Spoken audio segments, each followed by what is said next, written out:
Her zaman Daşların tam ortasından çıkan çam ağacımız.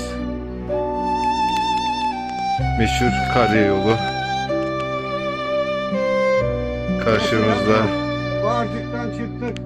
Karşıda Yakboz Şelalesi sesi buraya kadar geliyor. Burası Stiles yolu. Karyayolu. 26 yoldan gideceğiz. Zirve tam arkanda kalıyor zaten hocam.